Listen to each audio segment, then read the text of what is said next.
자, 안녕하십니까. 오늘은, 말씀드렸던 대로, 오늘은,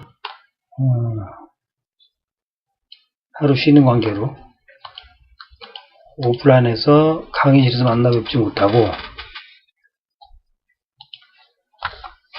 유튜브를 통해서 만나 뵙도록 하겠습니다. 지금, 우리가 이제 CRM 전반적인 부분들을 살펴보고 있었고, 그 와중에, 그 중간에 지금, 그 전체적인 CRM의 개념 외에, 그 고객 경험에 대한, 그 업종별 그 내용들을 살펴보던 것들의 중간에, 오늘 강의는 유튜브를 통해서 고객 경험 관리라는 하나의 그 단일한 토픽에 대해서 말씀을 나누도록 할게요. 자, 고객 경험 관리입니다. 우리가 그 이미 한번 언급을 한 적이 있었지만, 이 고객 경험 관리라는 것이 CRM에 대한 대안으로서도 얘기가 되기도 했고, 그 다음에 어떤 그 차세대 버전 뭐 이런 형태로 얘기가 됐었지만, 그 내용을 조금 더 구체적으로 들여다볼 필요가 있을 것 같습니다. 그래서 오늘은 이전에 봤던 슬라이드에서 출발을 해서, 이전에 한번 이제 본 적 있었던 그 슬라이드에서 출발을 해서 CEM 또는 다른 말로 우리말로는 고객 경험 관리 내용들 좀 살펴보기로 하죠. 말씀드렸던 대로 뒤에는 퀴즈가 하나 들어 있습니다. 퀴즈가 어디서 나올지는 잘 보시고 이제 건너뛰지 말고 한번 쭉 보시다 보면 뒤쪽에 이제 퀴즈가 나올 겁니다. 뭐 어려운 내용은 아니기 때문에 쉽게 답을 쓰실 수 있는 간단한 퀴즈죠. 자, 보시는 것처럼 CEM은 CRM의 넥스트 버전이라는 어떤 기대감을 가지고 등장한 개념이라고 생각을 하시면 될 것 같아요. 그래서 우리 앞에 얘기했던 것처럼 몇 가지 이제 새로운 이름으로서 고객 경험 관리를 따로 얘기를 하고 있지만, 과연 그게 이제 우리가 한 과목으로서 이제 전체를 얘기하고 있는 CRM하고 어떤 관계에 있느냐는 걸 생각을 하면서 들여다볼 필요가 있을 것 같습니다. 자, CRM이 과연 CEM하고 같은 거냐? 뭐 똑같은 거면 우리가 다시 얘기할 필요 있을까요? 그리고 CEM이 CRM보다 발전된 개념이냐? 또는 다음 단계의 내용이냐? 이런 부분에 대해서 고민을 해야 되겠죠. 그리고 CRM이 사람들이 왜 그렇게 얘기하는지는 잘 모르겠지만, 아무튼 간에 성공하지 못했다고 얘기를 했었는데, 그 성공하지 못했던 이유를 CEM은 극복을 해서 이거는 성공할 수 있다? 여기에 대해서 어떤 생각을 가지고 계십니까? 여하간 CRM하고 CEM 이 두 단어만 비교해보면, CRM은 relationship이라는 단어를 넣고 CEM은 experience라는 단어를 넣죠. 그래서 경험, 결국 어떻게 보면 비슷해 보이는 고객 관리, 그 다음에 고객에 대한 응대, 이 커스터머 무언가 매니지먼트 사이에 릴레이션십이라는 단어를 강조를 했을 때 CRM, 그 다음에 experience를 강조했을 때 CEM이라고 한다고 하면, CEM은 고객과 접하는 모든 접점에서 만족을 극대화시킨다. 꼭 만족이라고 얘기해야 될지는 모르겠지만, 고객이 원하는 걸 준다, 또는 우리가 계획한 대로 원하는 결과를 모든 고객과의 접점에서 얻는다, 이런 측면이라고 보실 수 있겠죠. 자, CRM을 한번 다시 살펴보시죠. CRM은 Right Offer, 그리고 Right Customer, Right Time, Right Channel, Right Profit Level, 이 전체 중에서 CRM하고 CEM에서 차이가 난다고 생각을 할 수 있는 부분은 바로 오퍼 부분입니다. CRM은 상당 부분이, 물론 개념적으로 보면 CRM이 그것만 포함하는 것은 아니었지만, 고객이 어떤 선물을 주고 그 다음에 정보를 제공함으로써 고객이 우리가 원하는 결과를 줄 수 있도록, 고객의 행동이 그런 쪽으로 이루어질 수 있도록 진행을 하는 부분이 CRM이었다고 한다고 보면, 그래서 오퍼, 그래서 어떤 메시지 줄 거냐, 그 다음에 상품을 변화시킨다기보다는 여러 가지 상품들 중에서 어떤 상품을 사라고 쉽게 말하면 유혹을 할 거냐에 초점을 뒀다고 보면, 그리고 그 결과로부터 고객의 라이프타임 밸류를 최대로 만들고 싶어 했다고 본다면 CEM은 좀 다른 포커스를 가지고 있는 거죠.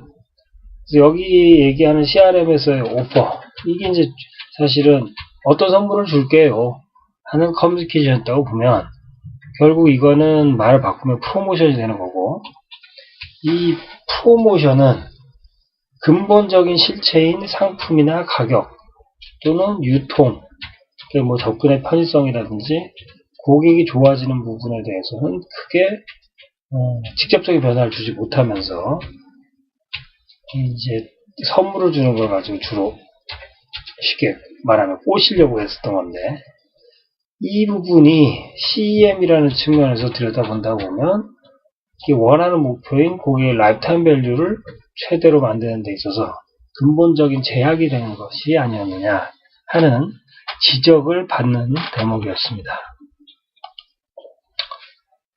지향점으로 보면 결국 이제 고객한테 윈윈이라는 관점에서 고객이 원하는 것, 동시에 기업이 고객으로부터 얻고자 하는 부분들을 극대화하는 이 공통적인 지향점을 분명히 가지고 있는 것은 사실이었으나, 그걸 이제 실행하는 방법이나 과정, 그 다음에 대상, 적용 범위, 이런 부분에서 접근 방법론적인 측면에서는 상당한 차이가 있었다라고 얘기를 할 수가 있겠죠.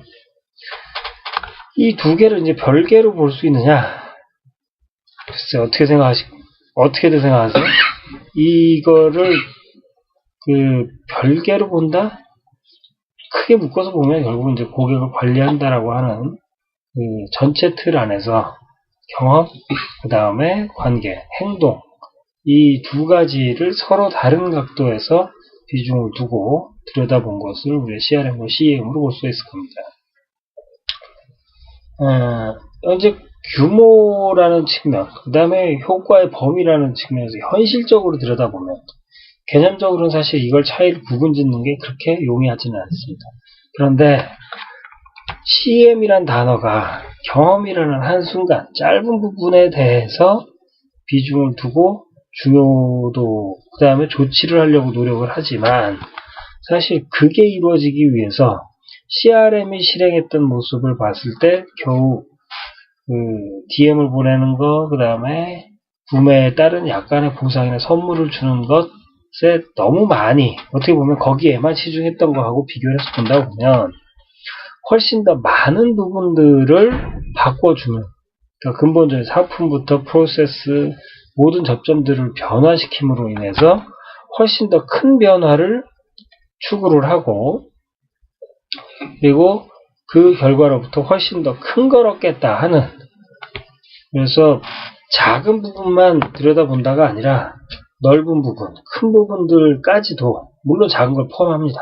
그리고 CRM보다 훨씬 더 작은 부분까지도 포함해서 꽤 넓은 범위에서의 변화를, 넓은 범위에서의 변화입니다.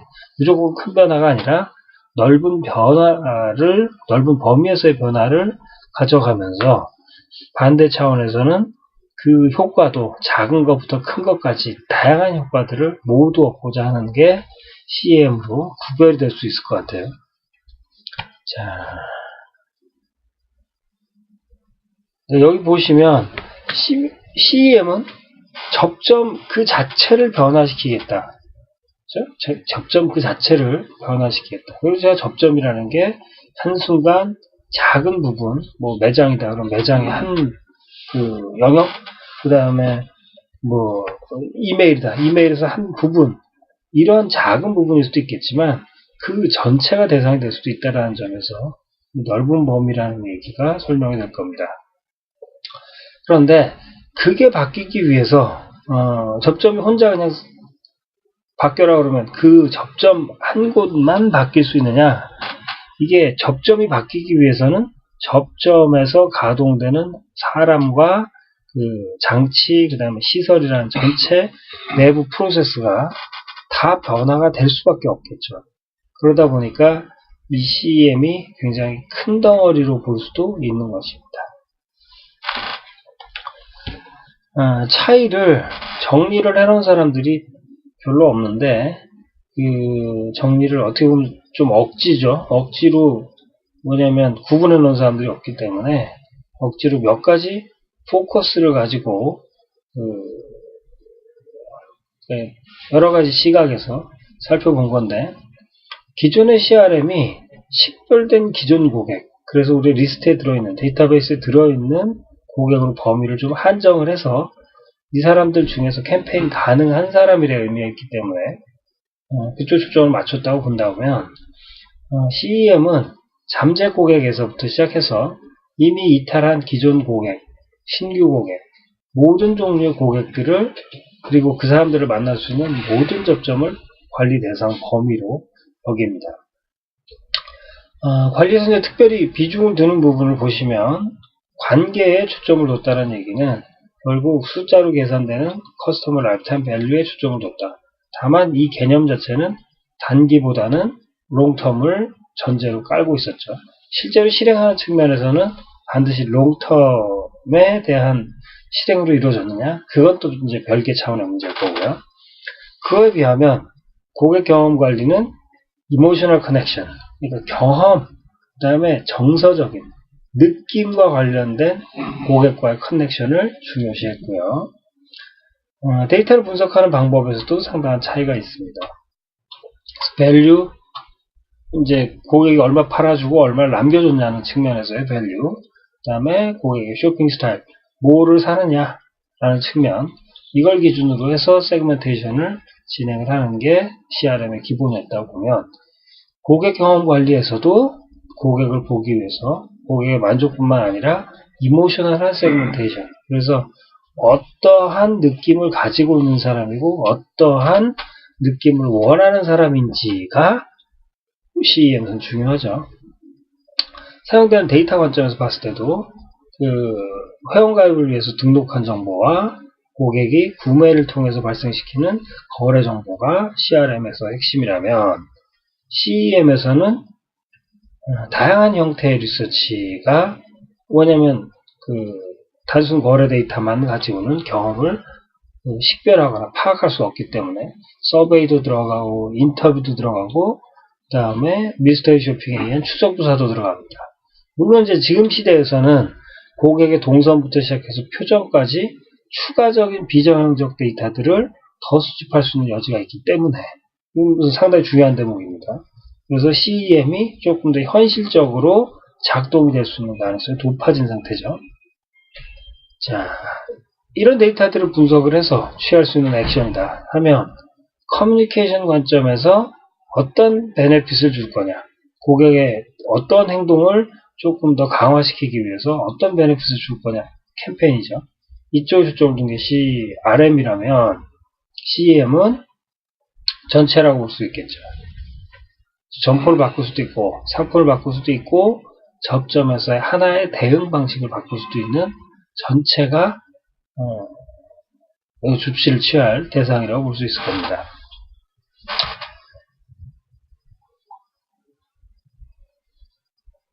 느낌으로 봤을 때, 전체 이제 실행되는 모습의 느낌으로 봤을 때 CRM이 상당히 드라이하고 그 다음에 제한적 범위 내에서 고객에 대해서 액션을 취하는 거라고 본다고 보면, CEM 같은 경우는 훨씬 더 소프트하고, 그렇죠? 소프트하고, 그 다음에 범위도 특별하게 한정되어 있지 않은 범위, 뭐든지 간에 하여간 고객을 기쁘게 할 수 있는 부분들을 최대한 하겠다는 쪽으로 초점이 맞춰져 있습니다. 이쯤에서 이제 고객 경험 관리하고 고객 만족 부분하고 연결을 시켜서 보면, 고객 만족하고 고객 경험 관리를 구별하는 게 사실 쉽지는 않을 것 같이 보이는데, 고객 경험 관리 부분에서는 조금 더 체계적이고, 그죠? 그 다음에 비록 경험이라는 소프트한 부분을 관리하고 이제 대응하기 위해서 개념을 얘기하고 있는 거지만, 여기서도 데이터라든지 그 다음에 프로세스와 같은 부분들을 조금 더 체계적으로 얘기하고 있다는 점에서는 좀 차이가 있다고 보입니다. CEM의 이제 겉과 속이라는 측면에서 얘기를 해보면, 겉으로 보여지는 부분, 그러니까 경험은 사실 고객한테 직접 느껴지고 고객하고 닿는 부분에서 발생될 수밖에 없겠죠. 그래서 겉보기에 뭐 고객이 그냥 재밌다, 즐겁다 이런 정도라고 하더라도 그게 가능하도록 하기 위해서는 뒤에서 바뀌어야 될 건 굉장히 많을 수 있다.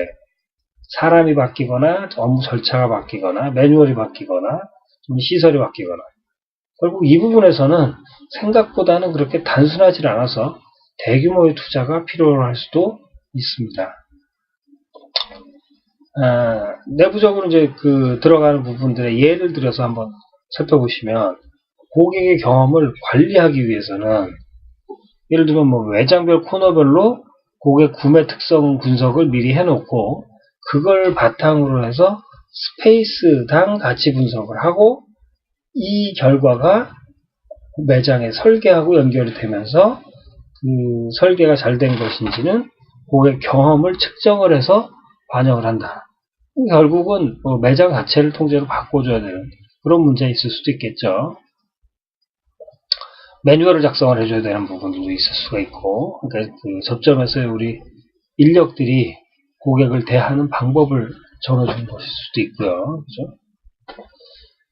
자, 보시면, 앞서서 한번 본 적이 있는 그림일 겁니다. 그 백화점 매장에서 신발 코너에서 신발을 고객한테 이제 신겨주겠다고 했다. 그러면 이제 이게 어떤 체계적인 계획 없이 그냥 진행을 한다가 과거 이제 CS, 그 고객 만족 경영 정도의 수준이었다고 보면 신발을 앉아서 신어볼 수 있는 소파를 체계적으로 배치한다. 소파의 높이부터 시작해서 소파의 사이즈, 뭐 이런 것들이 다 그 계획이 되고 설계가 된다. 이렇게 되려고 그러면 이 일이 좀 더 커지겠죠. 그죠? 그리고 소파를 놓기 위해서 필요한 스페이스를 그 매대하고 충분히 벌려주고 거기에 미리 계획된 고객이 직원이 앉을 수 있는 스페이스를 확보한다. 이게 임기응변으로 될 수 있는 성격은 아닐 것이다. 임기응변이 된다고 하면 이건 이제 CEM이라고 얘기하기에는 좀 부족할 거라고 보입니다. 지적을 앞서서 이전에도 이제 했었던 부분인데, 결국 관계가 경험의 결과물이라는 이 단순한 동전의 앞뒷면과 같은 관계, 요 원리를 우리가 결코 무시를 해서는 안 될 것 같습니다. 경험이라는 건 한순간 한순간에 쌓이는 부분이라고 본다고 봤을 때, 고객과의 이 전이, 고객과 처음 만나서부터 고객과 영원히 헤어지는 순간까지 그 흐름에서 순간순간 경험들은 계속 발생되죠. 우리가 직원이 직접 만나지 않은 곳에서도 고객이 집에 있으면서도 심지어는 또는 TV를 보면서 우리가 광고를 하나 고객이 접한다 치더라도 그 과정조차도 고객한테는 경험이 발생이 될 거고요. 이런 과정에서 어떤 순간은 고객한테 그 긍정적인 경험을, 어떤 순간은 아무런 의미 없이 고객이 중요시하지 않는, 기억에도 남지 않는 경험을, 어떤 순간에는 부정적인 경험을 줄 수도 있을 겁니다. 이것들이 하나하나가 전체 관계를 결정한다기보다는 지속적으로 경험을 축적해가는 과정을 통해서 긍정 또는 부정으로 계속 변해가겠죠. 근데 우리가 원하는 게 어느 한순간에만 대폭 만족을 하는 부분을 원하는 것이냐? 그렇지는 않다. 결국 장기적으로, 그리고 이 장기적인 결과가 좋은 방향으로 올 수 있도록 전략적 체계적으로 그 경험의 발생을 사전적으로 준비하고 관리를 하는 것이 우리가 원하는 부분이겠고, 그런 측면에서 본다 보면 역시 CRM하고 CEM은 한 패키지로 움직이는 것이지 따로따로 얘기할 수 있는 성격은 아닐 것 같다는 생각도 해볼 수가 있을 것 같습니다. 그리고 이런 류의 준비, 그 다음에 체계화, 이게 없으면 긍정적인 경험이 반복적으로 제공될 수 있는 일종의 시스템이 만들어질 수가 없겠죠. 경험 기반 고객 세분화라는 표현이, 이런 이제 개념이 또 등장을 했습니다. 이제 CRM에서 우리가 고객 세분화라는 단어를 많이 씁니다. 원래는 고객 세분화가 아니라 그냥 시장 세분화에서 출발했던 개념이 CRM으로 넘어오면서 고객 세분화로 바뀌었고, 그 고객 세분화를 위해서 고객의 행동, 인구 통계, 그다음 뭐 장기적인 가치, 여러 가지, 그 다음에 사는 곳 등등의 데이터들을 기반으로 해서 그 고객의 특성을 비슷한 사람들끼리 나누는 개념이 이제 고객 세분화였다고 본다면, 이제는 거기서 한 발 더 나가서 개별 고객 한 사람 한 사람의 경험 또는 어떤 정서적인 상태를 기반으로 해서 고객을 세분화하겠다까지 진도를 나간 거죠. 여기서는 feeling 내지는 emotion을 중요시합니다. 그렇죠? 과거에 이제 고객 세분화가 가졌던 근본적인 한계라고 얘기를 하면, 고객이 물건을 사기는 했으나 또는 프로모션에 반응을 하거나 또는 매장에 방문을 하기는 했으나 왜 그랬는지 또는 와서 뭘 느끼고 어떤 경험을 했는지에 대해서는 전혀 데이터를 남기거나 축적하고 수집하려고 하지 않았기 때문에, 이유는 있습니다. 왜? 그 데이터를 수집하고 축적하는 일이 상당히 어려운 일이기 때문이죠. 돈이 많이 들고, 축적할 수 있다 치더라도 정확하게 축적을 하기가 쉽지 않고, 또 정확하게 축적할 방법이 있다고 하더라도 거기에는 시간과 노력, 그 다음에 비용이, 물리적인 비용이 많이 들었기 때문에 그 부분을 포기하고 쉽게 수집할 수 있는 거래 데이터에 집중을 했었던 건데, 결국 쉬운 대신에 설명을 할 수 있는, 왜 샀느냐, 그리고 왜 안 사느냐, 왜 왔다가 사지 않고 그냥 가느냐, 또는 왜 돌아다니기만 하느냐, 왜 한 번에 안 사느냐, 이런 부분에 대해서 이해를 하고 설명을 할 수 있는 방법이 없었기 때문에 결국 그런 상태에서는 개선이 어렵겠죠. 왜 그런지 모르니까 방법을 찾을 수가 없을 겁니다. 그렇죠? 그래서 이모셔널 세그멘테이션은 정서적인, 그 다음에 느낌이라는 측면에서 유사한 그룹으로 고객들을 구분을 하는 방법이죠.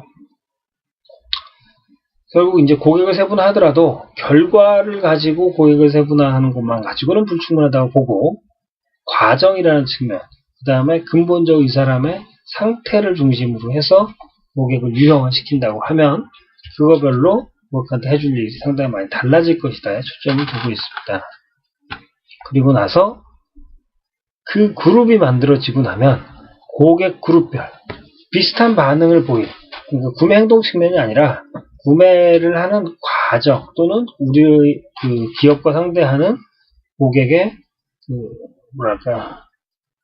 고객 측면에서 기업을 대하는 전체 과정에서의 경험이 비슷하게 일어날 사람들을 묶어서 그 사람들별로 다른 경험이 일어날 수 있도록, 기존에 자동적으로 일어나는 고객 경험을 변화시켜 줄 수 있도록 동일한 조치를 할 수 있는 그룹으로 묶어주는 거죠. 자, 또 다른 시각에서 이제 한번 들여다보면 경험이라는 단어 자체를 한번 살펴보죠. 자, 경험이라는 게 뭡니까? 경험이라는 게 어디서 시작돼서 어디서 끝나는 거냐 이거죠. 우리가 막연하게 책상에서 앉아서 경험이라는 게 무엇이다 생각을 하는 게, 실제 고객이 경험을 가져가는 부분, 그 지점하고 상당한 차이가 있을 수 있다. 그래서 연구하는 사람들은 이제 비디오 촬영을 하거나 또는 실험이나 사후조사를 통해서 어떤 부분이 고객의 머릿속에 남아있고 마음속에 남아있는지를 데이터화시키고, 거기서부터 우리가 상식적으로 생각했던 거하고 다른 지점에서 시작되거나 끝난다라는 부분을 찾아냅니다. 밑에 얘는 그런 고객 경험의 덩어리가 우리 생각하고 좀 다른 부분이 있다라는 것을 보여주는 예인데, 그래서 암이 걸리는 환자가 있다. 이 사람이 병원에 가려면 차가 막힌다. 막히는 차 안에서 병원을 가고 있는 거. 이건 암보다 더 무서운 것도 없죠. 자, 내가 병원으로 향하고 있으면서 차에서 암을 생각하고 가야 돼요. 이거는 병원에 아직 도착하기도 전에 미리 발생되기 시작하는 경험입니다. 자, 그러면 이걸 고객의 경험인 건 맞다고 치더라도 뭘 해줄 수 있냐, 여기서. 겉보기에는 컨트롤이 불가능해 보입니다. 그런데 진짜로 컨트롤이 불가능한 건지는 두 번, 세 번 생각해 볼 필요가 있다. 좀 더 확장시켜서 생각을 해봤을 때, 방법 중에 이제 예를 들어서 차를 타고 이동을 하면서 들을 수 있는, 마음을 편안하게 해줄 수 있는 어떤 음악을 제공할 수 있다? 이런 것들이 뭐 지금 같은 경우는 스마트폰에서 다운받을 수 있는 또는 뭐 그냥 스트리밍으로 들을 수 있는 음악이 이런 류의 고객들한테 특정한 상황에서 제공이 된다. 뭐 문자 메시지로 보내줄 수도 있겠죠. 요새 시대 같으면. 이런 것들이 상당히 기존에 우리가 뭐 CRM에서 해줄 수 있었던 또는 생각하고 있었던 부분하고는 차이나는 고객에게 제공할 수 있는 거리들이 될 수 있겠죠. 자, 사례를 한번 살펴보시죠. 이제 국내 이동통신사에서 고객 경험 관리로 패러다임을 바꾸면서 이 접점, 현장에 고객과 직접 만나는 현장에 집중하면서 변화를 줬었던 사례로 얘기를 했었던 부분입니다. 이 첫 번째 사례는 그런 거죠. 전화가 안 터진다 이거예요. 전화가 안 터져서 집에서 보니까 전화가 안 터지는데 이 이동통신 전화가 안 터지면 고쳐달라고 전화를 하겠죠. 콜센터에. 그러고 나면 이제 엔지니어가 방문을 해서 진짜로 안 터지는지 또는 어느 지점에서 집 안에서도 안 터지는지 이런 부분들 체크를 하고 뭐 해결을 해줘야 될 텐데 문제가 되는 건 뭐냐? 가면 대부분 이제 낮 시간은 주부들이 집에 있다 이거죠. 젊은 주부들이 애들도 없고 혼자 집에 있는데 이 엔지니어가 이제 방문을 했을 경우에 기사가 방문을 했을 경우에 이 산적처럼 생긴 기사가 와서 띵동하고 벨을 누르면 무서워서 이게 문을 열어줄 수가 있냐 이거죠. 문을 못 열어준다 이거죠. 그래서 이때 방문할 기사들의 얼굴하고 그 다음에 방문 시간대 이런 부분들을 고객한테 미리 휴대폰에 보내주는 거죠. 그러면 이제 그 사진 보고 문을 열어주면 이제 안심을 하고서 문을 열어줄 수 있는 그 상태가 되는 겁니다. 이게 구매하고는 상당히 거리가 있는 부분이 있죠. 이게 CRM에서 DM으로 쏴서 해결해 줄 수 있는 경우는 완전히 아닙니다. 그렇지만 고객한테는 매우 중요한 경험의 순간이겠죠. 두 번째 케이스는 기존에 이제 우리가 고객이 휴대폰 가입하면 요금제, 부가 서비스 잔뜩 있긴 있는데 그것들이 뭔지를 내역 자체를 고객한테 주지도 않고 그냥 가입했다 그러고 끝났던 경우들이 있었어요. 근데 그것 때문에 사람들이 불만을 가지는 것도 있었고 불안해하는 부분도 있었죠. 이게 뭐 내가 가입하지도 않은 거 요금 막 나오는 거 아니냐. 그러다 보니까 그런 문제를 이제 해결하기 위해서 가입 확인서를 무조건 고객이 알 수 있는 형태로 정리를 해서 줄 수 있도록 제도로 프로세스를 바꿨다고 합니다. 자, 이런 류의 것이 대표적인 두 가지 사례를 말씀드렸지만 이 두 가지 사례가 전체가 아니죠. 그래서 이 통신사에서는 고객이 서비스를 인지하는 순간에서 고객하고 완전히 헤어지고 그 이후까지 전체 과정을 29개로 과정이라는 개념으로 정리를 해서 29개로 나눈 다음에 그 29개의 진행되는 중간에서 발생되는 각 단계의 경험이라는 단어로 117개를 정리한 다음에 그 중에 개선이 필요한 부분, 그 다음에 그 접점에서 어떻게 고객하고 응대를 하고 고객한테 무슨 조치를 해줄 수 있을 건지를 정리를 해서 매뉴얼화 시키고 적용을 했다고 합니다. 이게 이제 작은 일이 결코 아니겠죠. 저 경험을 정리를 하고 그 다음에 과정을 정리하고 그 다음에 업무 프로세스하고 제도를 변경을 시키려면 매장이 바뀌는 부분도 있을 거고 그 다음에 직원 교육도 다시 시켜야 될 거고 거기 맞는 조치들이 상당히 많이 벌어져야 될 겁니다. 결국 이게 상당히 큰 전사적인 종류의 활동으로 이어질 수밖에 없겠죠. 그래야 뭐 이게 가능하겠죠. 뭐 개념적인 CEM인데 이 개념적인 CEM을 실제로 적용했다고 하는 대표적인 사례들을 들여다보면 레고가 그 매장에 가지고 놀 수 있는 종류의 가지고 놀아라 가지고 놀도록 그 배치를 했습니다. 가지고 놀도록. 그래서 이전에는 뭐 매장에서 파는 것만 있고 보여줄 수 있는 것만 있었기 때문에 전시가 돼 있다 치더라도 그 전시된 것들을 손을 대면 안 되는 구조였겠죠. 장난감 매장에서. 왜냐면 망가질 수도 있고 그러니까. 그런데 이게 만일 고객이 그걸 만져볼 수 없다고 하면 그죠? 만지는 데서 장난감은 고객들이 가장 중요한 경험을 할 수 있는데 그 기회를 처음부터 제공하지 않았던 거니까 이제 그걸 바꿔준 거죠. 그 다음에 이제 조이디 비브레라는 이 호텔은 일종의 그 부티크 호텔인데 이 부티크 호텔은 영화, 그 다음에 음악, 뭐 롤링스톤즈라든지 이런 식의 다양한 테마를 기준으로 해서 완전히 그 호텔의 인테리어하고 그 호텔 전체 분위기를 변경을 시켰습니다. 요새는 이제 이게 많이 늘어나고 있죠. 그 CEM뿐만 아니라 어떤 것들도 새로운 방식이 나오면 그 방식이 이제 효과가 있다고 보면 남들이 따라하는 게 시차를 상당히 두고 일 수 있겠지만 점점 확산이 되면서 비슷비슷하게 따라가는 모습도 있죠.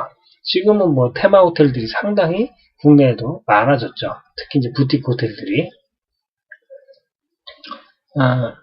자라 같은 경우에 핵심은 고객들이 계속 다시 올 수밖에 없게끔 만드는 거죠. 왜? 상품이 바뀌는 속도가 매우 빠르기 때문에 이게 계속 오면 계속 상품이 바뀌어 있기 때문에 일주일에 한 2번을 왔는데도 계속 상품들이 달라졌다? 이게 자라한테 기대하는 고객들이 가장 중요시하는 경험이 돼요. 그걸 사지 못했으나 계속 바뀌고 계속 새로운 걸 볼 수 있다는 게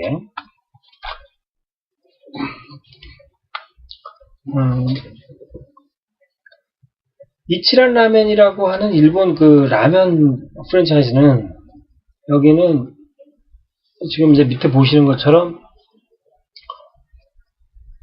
선택할 수 있는 이제 메뉴를 이제 선택할 수 있는 이제 종이를 주고 이 종이에 이제 자기가 체크를 해갖고 원하는 형태로 내가 먹고 싶은 라면을 변경을 시킬 수 있는 그러니까 커스터마이즈를 직접 고객이 스스로 할 수 있게끔 하는 형태로 프로세스를 구성을 했죠. 여기 이제 후쿠오카에서 출발했다고 하는데 국내에도 들어와 있습니다. 여기 이 메뉴판에 있는 그러니까 이게 주문지죠. 주문지에 체크를 하면 이게 총 7개 항목이 있네요. 7개 항목에서 이제 고를 수 있는 부분이 총 조합으로 따지면 11,000개가 넘는다고 합니다. 딱 내가 원하는 맛으로 내가 골라서 맨날 똑같은 맛일 필요도 없겠죠. 내가 그때 원하는 맛으로 골라서 그 맛을 뭐 파를 많이 넣을 거냐 조금 넣을 거냐 고춧가루 넣을 거냐 말 거냐 그죠? 그 다음에 뭐 고명을 뭘 넣을 거냐 하는 부분들도 다 커스터마이즈해서 먹을 수 있게 되는 거죠. 그리고 여기에서 또 한 가지 도입했던 게 바로 이게 지금 국내에 들어와 있었던 이치란 라멘 점포인데 독서실 형태로 이렇게 칸막이가 딱 있어서 혼자 밥 먹는 사람이 옆 사람을 보지 않고 편안하게 앉아서 라면을 먹을 수 있는 이런 공간을 만들어준 거죠. 자, 라면을 먹는다라는 기존의 CRM 관점으로 봤을 때는 이거는 전혀 구별될 수 없는 대목이었어요. 혼자 먹었다, 둘이 먹었다. 이 관점이 문제가 아니라 이 사람들이 여기서 라면을 먹는 과정이라든지 그 다음에 라면을 먹을 때 기분 좋게 먹을 수 있냐는 부분을 이제 고객들이 어떤 사람들이 오느냐는 걸 기준으로 해서 조치를 해준 거죠. 조치를.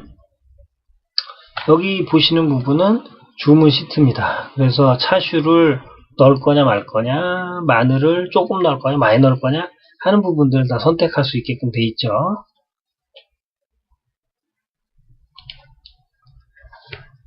고객 경험에서 매우 중요한 부분이 이제 즐겁게 해주는 부분이죠. 즐겁게.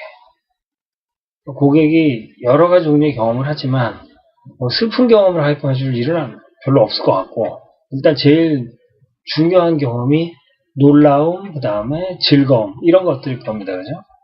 이제 SK텔레콤에서 가로수길에 설치했던 팝업 부스인데, 이 컨테이너 박스에다가 아기자기한 것들 가지고 놀 수 있는, 그죠?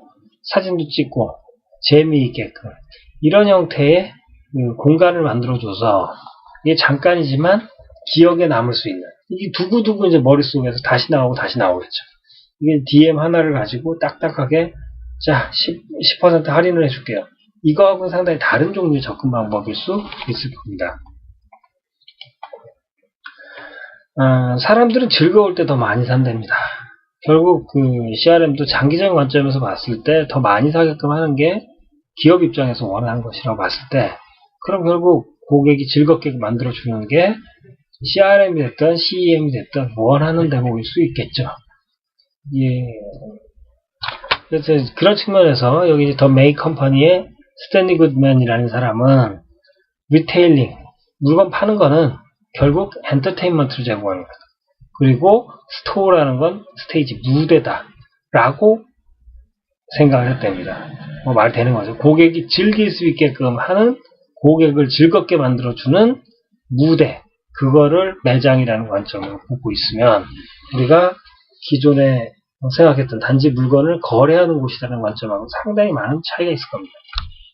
빌더베어라는 회사가 있는데, 여긴 뭐냐면 이 사진에 있는 부분은 매장에서 곰을 직접 만들 수 있게끔 하는 테디베어를 직접 애들이 와서 매장에서 자기가 직접 곰을 만들고 그 곰을 가져가는 거죠. 곰을 그냥 만들어진 곰을 판다가 아니라 내 곰을 내가 만들었어요. 이거는 완전히 다른 종류의 경험이 된다. 그래서 자,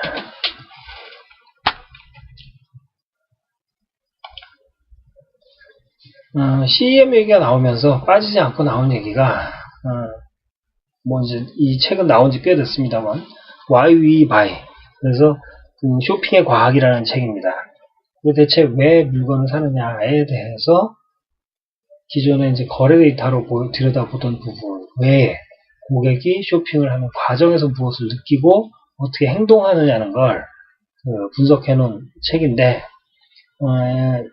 이 책의 저자는 주로 이제 미스터리 쇼핑하고 비슷하지만 미스터리 쇼핑하고 좀 차이가 나는 게, 고객들이 매장에서 물건을 사기 위해서 쇼핑하러 다니는 과정을 뒤에 사람이 따라다니면서 계속 받아 적는 거죠. 뭘 만졌다, 어디로 이동을 했다, 뭘 다시 내려놨다, 이런 것들을 전부 다 고객이 뭘 하는지 대체 매장 안에서 들어올 때부터 시작해서 나갈 때까지 추적 조사를 합니다. 계속 따라다니면서. 이 사람이 하는 거죠, 사람이. 그러니까 이렇게 하려면 상당히 많은 사람을 풀어야 되는데, 그 사람을 실제로 풀어서 매장이 사실은 뭐가 그 매장 안에서 일어나는지 기업이 전혀 모르고 있는 부분들을 데이터로화 시키는 거죠. 이제 저 책에 나오는 케이스 중에 하나가 뭐냐, 애를 데리고 어떤 주부가 쇼핑을 하러 왔는데 이 물건 저 물건 담고 그 다음에 애는 데리고 다니고 손이 없는 거예요. 손이 없으니까 커피를 한 잔 마시고 싶은데 커피를 마실 수가 없어요. 왜? 커피를 들고 다닐 수 있는 손이 없으니까. 자, 이 문제점을 딱 보고 나서 그게 이제 조사를 통해서 사후에 밝혀졌겠죠.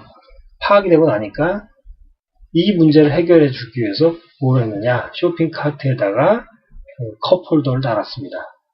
이제 물건을 사고 그 다음에 커피를 마시고를 동시에 할 수 있는 거예요. 물건 결국 이제 원하는 건 고객을 즐겁게 한다는 1차적인 목표, 고객을 편안하게 해준다는, 편리하게 해준다는 1차적 목표, 거기에 플러스 알파로 고객이 물건을 더 살 수 있는 손을 만들어준다는 거예요. 그죠? 빈손을 만들어준다는 거예요. 이 두 가지 목표를 동시에 잡으려고 한 거죠. 자, 그런 류의 노력들이 국내에서도 보고된 것들이 꽤 있었습니다만은 그 중에 이제 하나가 메가마트입니다. 이 여자 여성 손님들이 주부들인데 이분들이 끌고 다니기엔 철제 카트가 그 자체가 너무 무겁대. 그래서 상당 부분을 플라스틱으로 바꿔준 거죠. 그래서 배스킷이 플라스틱 배스킷이 된 거예요. 이게 일단 가벼워진다는 장점에 이제 5년 정도 지나면 녹이 발생돼서 이게 이제 부식되고 해서 위해성이 있는 부분도 좀 줄여줄 수가 있었고, 그 다음에 한편으로는 비용 부분까지도 해결할 수 있는 측면이 있었어요. 왜?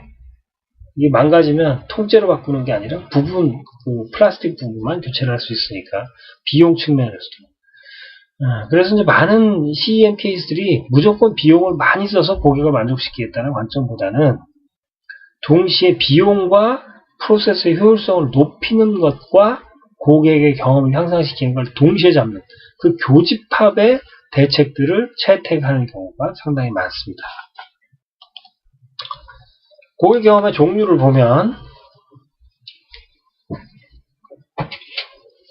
고객 경험이 소위 정서적인 측면에서의 경험만, 감성적인 측면에서의 경험만 존재하는 건 아니고 이성적인 측면에서의 경험, 싸다, 비싸다, 그죠? 편리하다, 빠르다, 느리다 그 자체도 상당 부분을 차지하지만 그래도 비중으로 봤을 때는 주관적이고 정서적인 경험이 절반을 넘어간다라고 얘기를 하는 거죠. 그리고 고객이 사는 건 사실은 더 큰 비중으로 어느 부분, 정서적인 부분을 산다라고 얘기를 합니다. 자, 이걸 세부적으로 이제 쪼개서 얘기를 하는데, 쪼개서 얘기를 해보면, feeling, trait, mood, emotion을 구별해서 생각을 해보면, trait는 천성, 원래 타고난 거, 그 다음에 mood는 그 순간의 상태, 자기 혼자뿐만 아니라 그 주변 상황까지 포함해서, 요새 우울해 내가, 우울 모드야. 이 얘기가 이제 mood죠. 그 다음에 emotion. 그래서 정서적인 상태.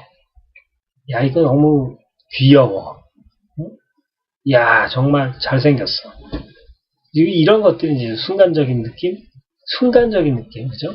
이 순간적인 감정이 바로 이모션이라고 얘기하는 부분이고, 이 트레이트, 무드, 그 다음에 이모션, 이 세 가지를 다 묶어서, 이게 이제 획일적으로 쓸 수 있는 용어는 아닐 수도 있겠습니다만, feeling, 느낌이라고 얘기를 합니다. 그래서 어떤 느낌을 가지는 데는 원래 게으른 사람은 항상 이런 느낌을 가져라는 부분과 한시적인 상태와 순간적인 감정, 그래서 feeling, 이거는 trait, mood, emotion의 합집합 또는 교집합이다. 그죠? emotion이요. 이 이제 퀴즈에 나왔죠? 퀴즈에 나옵니다.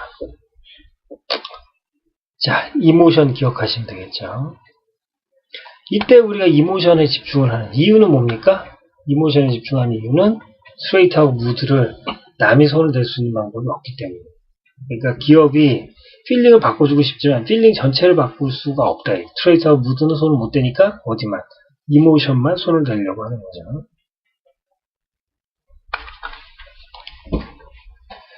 자, 또 다른 시각에서 들여다보면 고객 경험이라고 하는 부분은 이성적인 부분이 이제 특히 고객 경험 중에서도 이성적인 부분이 여기에 이제 많이 연관이 되는데, 고객이 기대했던 부분, 야, 이 정도 시간이면 내가 집에 왔어야 되는데 못 왔다 이거.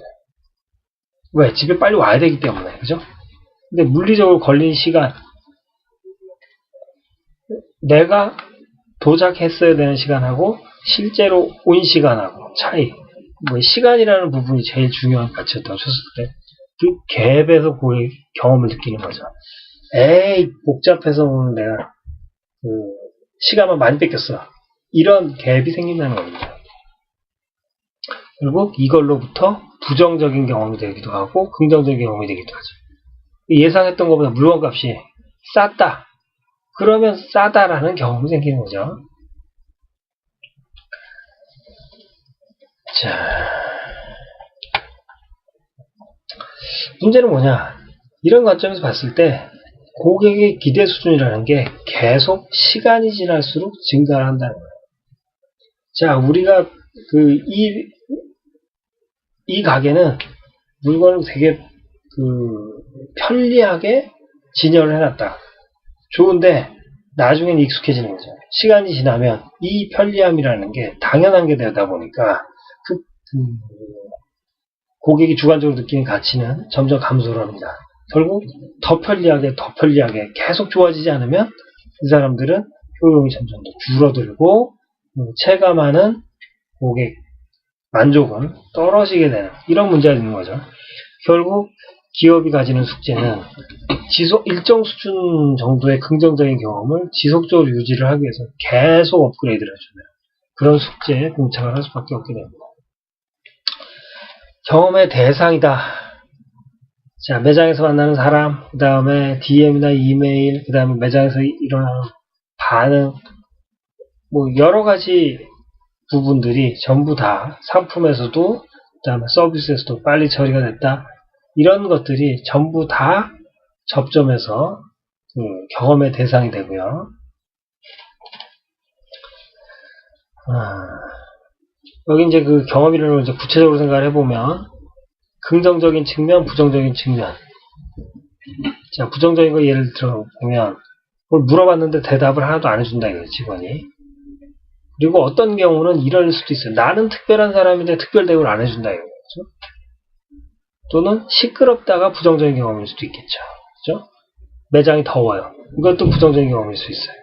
CRM에서 손을 대는 부분은 아닌데 결국은 CRM의 일부로서 이것도 고민을 해줘야 되는 내용일 수 있겠죠. 자, 백화점을 갔다 1시간 정도 돌았더니 다리가 아프다 이거죠. 근데 앉을 데가 없어요. 그러면 어떻게 돼요? 부정적인 경험이 생기는 거죠. 향기, 음악, 그죠? 성의껏 이런 주관적인 부분들이 다 결국은 고객과의 관계에 영향을 주고 순간의 경험을 결정을 하고 그런 이제 구매로도 연결되는 그런 부분입니다. 그러다 보니까 이러한 항목들을 관리를 하고 고객들이 지금 어떤 상태에 있는지 그리고 어떤 고객들이 어떤 상태에 있는지 전체 고객 중에 그런 부분을 우리가 파악을 하기 위한 노력을 할 수밖에 없겠죠. 자, 저걸 파악을 해서 고객 경험을 향상을 시키려면 뭘 바꿔야 됩니까? 바꿔야 될 건 거의 다죠. 그러다 보니까 컬처, 밸류, 스트래티지 전부 다 바뀌어야 될 겁니다. 그렇죠? 고객이 원하는 어떤 정서적인 부분, 절대적이고 가시적인 부분이 아니라 고객의 주관적인 부분들을 느낌의 부분을 어떻게 바꿔줄 수 있느냐 이거에 대해서 이제 고민을 해야 될 겁니다. 그죠?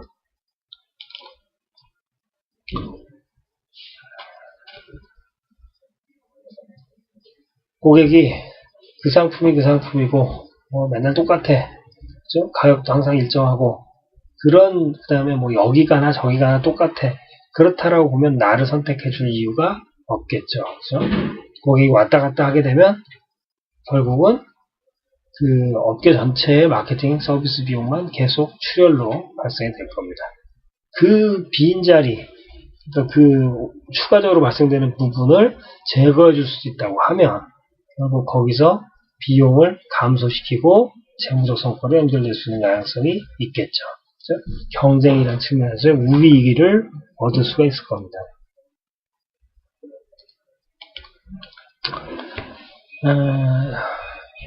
두 가지 각도에서 볼 수 있겠죠. 하나는 이제 부정적 경험을 줄여주는 거, 경험을 관리한다는 측면에서, 나머지 하나는 긍정적 경험을 증가시켜주는 거. 그렇죠? 자, 이 두 가지가 결국은 부정적 부전의 감소, 그러니까 안티가 줄어드는 거죠. 불만, 반품 처리, 이런 업무 처리 비용이 줄어드는 거. 그 다음에 신규 고객이 한번 구경만 왔다가 바로 내 고객이 되고 지속적인 고객이 되는 이 컨버전을 증가시켜주는 것. 그 다음에 기존 고객이 이탈하지 않게끔 만들어주는 부분, 그리고 남들한테도 긍정적인 얘기를 해주는 부분. 이런 것들이 수입을 증가시킬 수 있는 요인이 됩니다. 그러나 이 전체가 수입을 증가시켜줄 수 있는 요인만 존재하는 게 아니라 앞서서 말씀드렸던 것처럼 이걸 하기 위해서 바꿔야 되는 부분들, 그렇죠? 달라져야 되는 부분엔 돈이 들어가기 때문에 그 들어가는 돈의 측면이 비용이라고 보면 수입과 비용이 동시에 고려됐을 때 얼마나 더 많은 돈을 만들어낼 수 있냐 이게 지금 우리가 설계를 하기 위해서 고객 경험을 그냥 고객 경험을 준다가 아니라 고객 경험을 설계를 한다는 측면에서 결정을 하는 요인이 될 겁니다. 돈이 많이 들까요? 적게 들까요? 고객 경험을 향상을 시켜주기 위해서 어떤 한 사람이 이제 이런 걸 요구했다고 시작을 해요. 잡지사의 고객인데 자기가 구독한 잡지에다가 내 이름을 써주세요. 홍길동 잡지 이렇게 써주세요. 그렇게 바꿔주려면 돈이 얼마 들까요? 병원인데 일요일날 오후에요. 치과인데 내 시간 없다 이거죠. 일요일날 오후에 치료해주세요. 그리고 차댈 때를 주세요. 이거 명동 한복판에 있는 치과인데 주차장을 달라. 신용카드 고객인데 명세서를 이메일로 주는데 그냥 주는 게 아니라 매월 12일 날 주세요. 원래 지금 공통으로 매월 10일 날 간다 이거죠. 그게 결제일 4일 전에 줘야 된다. 그리고 이게 매번 주지 말고 6개월마다 종합해서 그때는 종이에다가 주라 이거죠. 이런 식으로 고객이 요구를 했다면 자 저걸 해줬다. 고객이 원하는 게 그거다. 고객이 편리하다. 기쁘다. 좋은데 돈이 얼마나 될까요? 프로세스와 시스템이 통째로 바뀌어야 될지도 몰라요. 결국 앞서서 얘기했던 것처럼 비용과 제공되는 경험의 가치, 고객한테 제공되는 가치 이 두 개 간에 적절한 균형점이 나오지 않으면 고객 경험 향상이 지속될 수 없는. 왜? 비용이 너무 많이 드니까. 문제가 있을 겁니다. 자, 자동차 파는 그리고 외제차를 파는 영업소라고 생각을 해보시죠. 그랬을 때 생각을 하나 해야죠. 애를 두고 그냥 그 영업소에 와서 차를 보기가 힘드니 애를 둘 데가 없다. 차를 구경하고 싶어도. 그래서 어린이 놀이공간을 그 영업소에서 만들었다 이거죠. 좋은데 이 놀이공간이 면적이 얼마나 될 거냐, 여기다가 뭘 집어넣을 거냐, 이걸 관리를 어떻게 할 거냐, 이 비용이라는 부분은 상당히 많이 아이디어 차원에서 간단한 아이디어 하나고 그리고 그렇게 해주면 고객이 좋아할 것 같지만 내용물을 들여다봤을 때는 상당히 많은 종류의 다양한 노력과 비용이 들어갈 수 있겠죠. 자, 그랬을 때 과연 이걸 하는 게 더 나냐 아니면 안 하는 게 나냐, 이거에 대한 판단, 그리고 한다고 했을 때 어떤 식으로 할 거냐에 대한 판단이 달라져야 될 겁니다.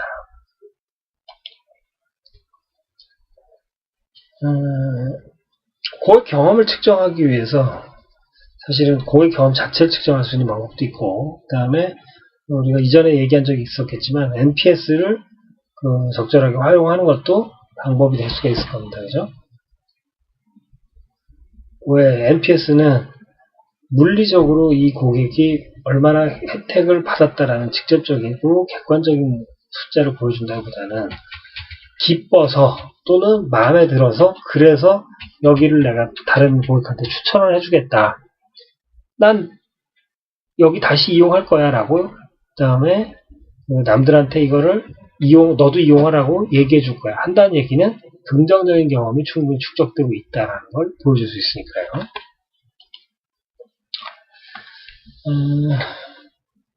저기 좀 딱딱해 보이는 그림이 하나 있습니다. 여기 뭐냐, 서비스를 하는 데 있어서 적은 비용으로 할 수 있는 서비스, 그 다음에 큰 비용으로 할 수 있는 서비스. 그랬을 때 돈을 많이 들여서 좀 더 좋은 서비스를 할 수 있고, 똑같은 기술 수준에서 훨씬 더 작은 비용으로 비용을 줄이면서 그 대신 서비스는 어느 정도 좀 줄어드는, 요런 게 지금 업계 제일 그래도 잘하는 모습이다라고 쳤을 때 이게 지금 현재 업계의 수준이다 이거죠. 잘하는 데는 돈을 많이 들여서는 요만큼, 돈 적게 들여서는 이만큼. 이 중에서 우리가 어딘가를 선택할 수 있을 텐데, 이게 그대로 이 프론티어 라인이라고 그러죠. 제일 잘하는 곳들의 이 연결선, 이 라인 자체도 기술의 변화를 통해서 이동이 될 수가 있겠죠. 그죠? 상대적으로 누구는 얼마의 물건을 파는데 어떤 정도의 서비스를 제공해, 그러니까 얼마의 대가를 받고 어느 정도의 서비스를 제공해, 그거에 비해서 내가 적은 돈을 냈기 때문에 이 정도면 충분히 만족해. 이런 상대적인 비교가 전반적인 기술의 변화에 의해서 프론티어 라인 자체가 시간이 지나도 또는 기술의 향상을 통해서 업그레이드가 될 수 있는 거죠. 그 프론티어 라인 자체도 이동을 할 수 있다. 결국 한 기업 입장에서는 지금 현재 프론티어 라인, 그 다음에 프론티어 라인의 이동이라는 측면에서 고객 경험 설계를 고려를 해야 될 겁니다. 여기서 이제 퀴즈가 하나 들어갑니다. 앞에 예고를 했었지만 중간에 한번 봤었죠. feelings, 자, 느낌이라는 것 전체는 trait, mood라는 바꿀 수 없는 부분들, 그렇죠? 바꿀 수 없는 부분, 고객이 원래 가지고 있던 특성, 그 다음에 요새 상태가 이래 라는 mood, 그리고 나머지 어느 하나의 덩어리를 합쳐서 feeling이라고 얘기를 하느냐. 이거를 이메일로 보내주시면 됩니다. 자, 이거는 뭐 대단히 어려운 시험이 아니라 이게 이번 수업에 나왔어요. 출석 확인이라고 보시면 되겠죠. 자, 여기서 이제 기억하실 단어가 하나 있습니다. 의도적 차별화예요. 여기처럼 여기가 이제 그 여름에 오픈한 워터파크예요. 이걸 딱 보고 애들은 뭐라고 생각을 하느냐? 와, 재밌겠다. 그런데 똑같은 걸 보고 목욕탕이네 이럴 수 있다 이거죠. 다르게 느낀다는 겁니다. 다르게 느끼는 사람들이 전체 우리 고객 베이스 안에 여러 종류가 들어있을 수 있다. 누구를 잡고 누구를 포기할 거냐. 이걸 고민을 해야 되겠죠. 그죠? 같은 상황, 그 다음에 같은 지금 환경을 다르게 고객들이 받아들이고 또 다른 선택을 할 수 있어요. 결국 의도적인 차별화가 필요합니다. 어떤 고객한테 어떻게 보여주겠다는 거예요. 이걸 목욕탕으로 보여주면 안 된다? 그러면 뭘로 보여줄 거냐. 우리가 더 중요시하는 고객은 이걸 재밌겠다고 느끼는 고객들이라면 이 고객들 중심으로 해서 더 재밌어 보게끔 만들어주는 게 방법일 수도 있겠죠. 계획을 세워준다는 겁니다. 의도가 있습니다. 거죠. 남들하고 똑같지 않고 달라야만 고객들을 잡고 선택을 받을 수 있고 더 좋은 경험을 얻을 수 있는데 그 중에 어떤 쪽을 선택할 거냐는 우리가 계획을 세워서 결정을 할 필요가 있다는 얘기죠. 요새 뭐 더 나아가서 CXO라는 표현이 있습니다. 이 CXO는 두 가지 용어가 있는데 하나는 CXO, 그러니까 CIO, CFO, CEO 등등등 뭐든지 C 물음표 O 이걸 이제 CXO라고 부르기도 하지만 여기서 얘기하는 CXO는 경험을 총괄하는 그 임원이 있어야 된다. 뭐 이런 얘기까지도 그게 뭐냐 결국 고객의 경험을 바꿔주기 위해서는 부분의 작은 단위 조직에서 독자적으로 처리하기가 곤란한 대목이 많기 때문에 전사적으로 관리를 해줘야 된다 하는 뭐 얘기의 일환이겠죠.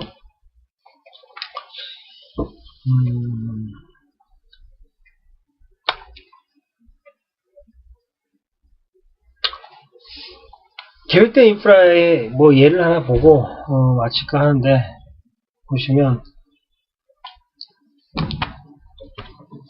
모 항공사에서 지연운항이 생겼다 해서 그리고 획일적으로 자 이거 뭐 그 연착이에요 또는 뭐 비행기가 못 뜹니다 그냥 훅 하고선 보내주고 끝난다 그죠? 이렇게 돼버리면 운항 차질이라는 것을 일방적으로 통제하는 고압적인 상황이 되는 거죠. 이걸 다한 고객들은 지금 가뜩이나 불편한데 친절함조차도 없어요. 그죠? 화가 엄청나게 나겠죠. 그죠? 만일 이거를 미리 알려줄 수 있다. 그러니까 자기들이 그 캐치한 순간에 바로 몇 시간 전에 그러니까 공항에 가서 기다리고 있다가 그 비행기가 못 뜬다는 얘기를 듣는 게 아니라 그러면 실시간으로 정보를 제공해 주는 것만 가지고도 고객이 자기가 다른 선택을 할 수 있게끔 도와줄 수도 있을 거예요. 만일 그런 것들이 이제 고객한테 경험을 개선시켜 줄 수 있는 여지가 있다고 하면 이걸 위한 새로운 제도, 새로운 프로세스, 그리고 새로운 시스템이 있어요. 그렇죠? 그래서 한편으로는 뭐 돈도 추가로 들어갈 수 있겠지만 그 돈이 미리 준비만 계획만 잘 세워놓는다고 하면 아주 많은 돈을 필요로 하는 건 아닐 수도 있을 것이다. 그렇죠? 자, 그런 빈자리를 찾아야 되는 거죠. 그한테 더 나은 경험을 제공할 수 있으면서도 우리가 감당할 수 있는 선에, 그리고 그 경험이 돈으로 더 많이 연결될 수 있는 그런 빈틈 찾는 게 기업들한테는 매우 중요한 숙제일 겁니다. 자, 여기까지 우리가 CRM의 큰 전체 틀 안에서 기본적으로 논의가 그렇게 이제 강조되지 않고 이루어졌던 CEM 부분을 오늘 따로 떼서 다양하게 살펴봤습니다. 정리를 하면 CEM은 고객에게 직접적이고 그다음에 겉으로 드러나는 부분들 외에, 그래서 쉽게 측정할 수 있는 부분 외에 사실 고객의 어떤 속마음을 최대한 들여다보고 그걸 수집을 해서 그 사람들이 순간순간을 기쁘게 또는 즐겁게 그 다음에 만족스럽게 만들어줄 수 있는 그러한 조치를 해주기 위해서 필요한 것이다. 그리고 CRM하고 CEM은 억지로 구별을 할 수는 있지만 그걸 무조건 구별을 해야만 할 대상은 아니고, 고객과의 전체 여행을 가기 위한 일부분이다 하는 얘기들을 살펴봤습니다. 오늘 여기까지 해서 마치도록 하겠습니다.